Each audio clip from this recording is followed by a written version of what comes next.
The Real World Rehab by Julie Trowell. Chapter 2.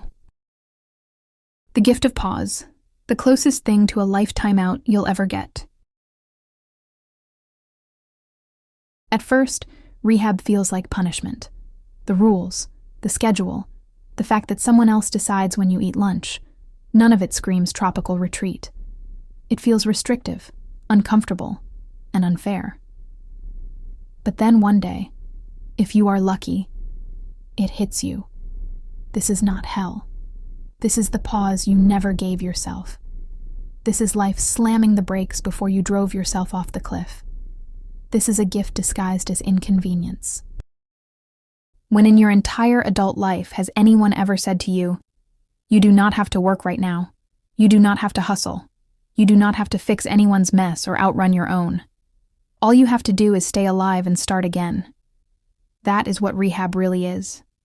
Not punishment, not prison. A timeout from chaos. A second chance disguised as structure.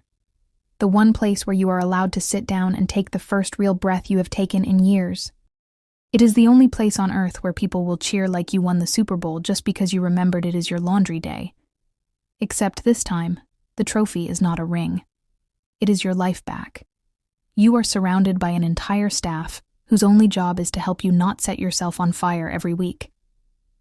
Rehab quietly says, "Here, sit down, catch your breath. Let's figure out how to live without breaking yourself in the process." Sure, the walls are beige enough to make oatmeal look glamorous. The furniture looks like it was rescued from a church basement. Your roommate's shoes smell like they have been through something traumatic. But underneath all that ugliness, something beautiful happens. The noise fades, the chaos dulls. You realize you do not have to keep running. Not today. Not right now. You get to rest. And real rest feels foreign at first, almost suspicious. Because you have spent so long living in survival mode that peace feels like a trick.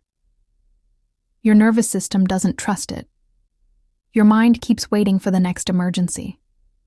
But slowly, the pause begins to hold.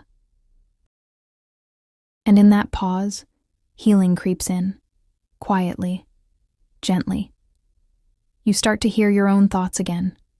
Not the panicked ones, not the shame-soaked ones, the real ones. You start remembering pieces of yourself you thought were gone. You stop seeing yourself as the person who broke everything and start seeing the person who is strong enough to rebuild. Stillness does not mean weakness. Stillness means you finally stopped running long enough for your soul to catch up. Rehab is the hallway between who you were and who you are becoming. A sacred, uncomfortable middle place where nothing is fully repaired yet, but nothing is fully wrecked anymore. Sometimes the greatest gift you can receive is not another chance at life. It is the chance to pause long enough to believe one is possible. Because in the chaos of the world, nobody gets a pause button. Nobody gets a moment to stop, breathe, and reset, unless they are lucky enough to land somewhere that hands them one and says, "Here, use it."